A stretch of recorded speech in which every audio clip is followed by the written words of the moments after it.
So, a surprise announcement earlier this week coming from Arsenal, and that nothing to do with any of the players. That actually being to do with one of the guys that's been bringing a lot of players in and help organising things, and has been one of the real figureheads of this resurgence in Arsenal, really, up there with Mikel Arteta, in my opinion. And that's Edu, one of their former players, like Arteta, of course, who's been the sporting director for some time now. He's resigned from his role with immediate effect. So let's have a look at this, guys. Full article here on the BBC Sport, just to give some context, and then I'll go in depth about kind of his impact on Arsenal and where both the club and he goes in the future with this. So, Edu has resigned from his role as Arsenal sporting director. The Brazilian rejoined the Gunners as a technical director in the summer of 2019 before being promoted to sporting director in November 22. Edu played for Arsenal between 2001 and 2005 and won 2 league titles, with one coming as part of the Invincibles team of 2003-04.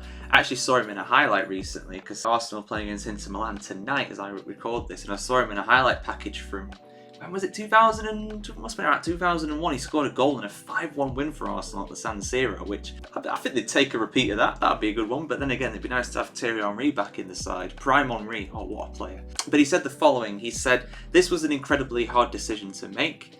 Now it is time to pursue a different challenge. Arsenal will always remain in my heart. I wish the club and its supporters only good things and all the very best." The former midfielder was heavily involved in bringing in manager Mikel Arteta to the club, with Arsenal winning the FA Cup at the end of Arteta's first season in charge. While major silverware has eluded them since, working alongside the Spaniard, Edu has widely credited with helping transform the club back into genuine title contenders. Edu added, "Arsenal has given me the opportunity to work with so many amazing people and the chance to be part of something so special in the club's history.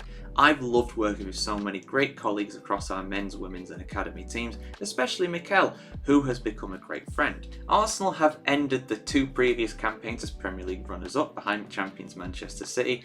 Captain Martin Odegaard, Ben White, Gabriel Jesus and Declan Rice have all arrived and become key players during Edu's tenure, although the recruitment of players such as David Luiz and Willian has had less of an impact. All of Saturday's starting 11 were signed by after Edu's appointment, with the only exception of academy product Bukayo Saka." So yeah, some interesting stuff there, but there's a little thing here at the bottom just when it comes to the future. So apparently they're going to hire James King as a director of football operations in response to this, and King previously worked at Arsenal but left to join the Professional Footballers Association, the PFA, as their general counsel. So yeah, a lot of people are saying, oh, this is, the beginning of the end for Arsenal, this is the beginning of their downturn, he's leaving it, the sinking ship, which is just, yeah, that's a lot of rubbish, guys. I can't swear here on YouTube, but I think you know what I'm trying to say with that.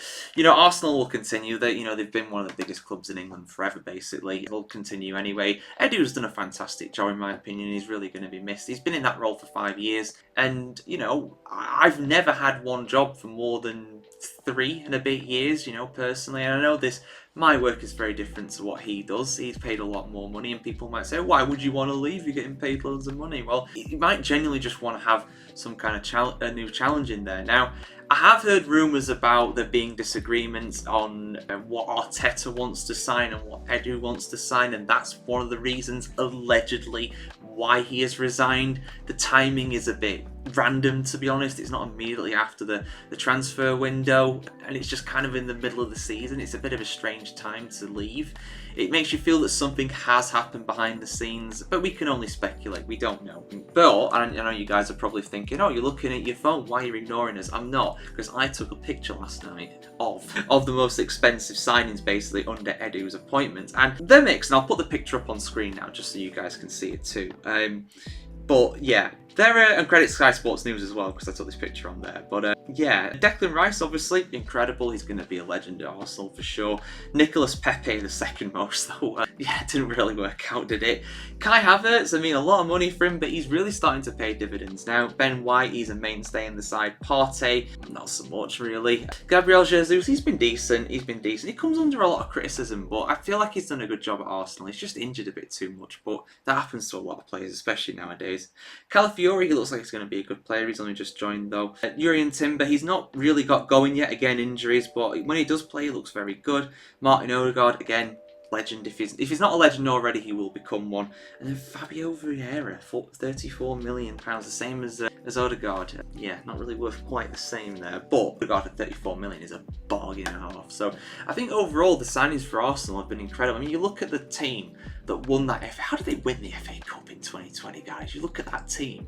How did they beat Man City in that? It was a semi-final, I think, wasn't it? Because remember they played against us in the quarter-final, Sheffield, and yeah, wasn't too happy about that. But they went on to win the FA Cup, so it's like, well, fair enough, you're a decent side. But looking back on it, that team was not a good one, and he somehow managed to get Arteta somehow managed to win the FA Cup with them, which is a minor miracle in my opinion. But you look at that side back then, 5 years ago, and what it's like now. The one now would absolutely wipe the floor with the 2020 team. There is no doubt about that whatsoever. So yeah, he leaves Arsenal with his reputation very high. He's going to go to a big club, you would imagine, again, probably somewhere outside of England. Just go to a different country, perhaps. I don't know. I'm not sure with that one where he's going to go next. But guys, let us know what you think about it in the comments below. To me, you never know. You don't know these things without being on the inside. But all the rumours about him not being particularly happy about Arteta's instructions when it comes to signings and what he wanted for the team, those egos eventually clashed, I think, with that. It wouldn't surprise me at all, to be honest, but who knows? We don't know. Unless someone says it from the inside, I'm not going to believe it 100%, but let us know your thoughts in the comments below. The timing is certainly strange. It's not like he's been poached by another team, for example. But yeah, for much more football content, keep it tuned here to thefootballchronicle.com. Guys, like, share, comment, subscribe, ring the bell as well, and we'll see you very soon.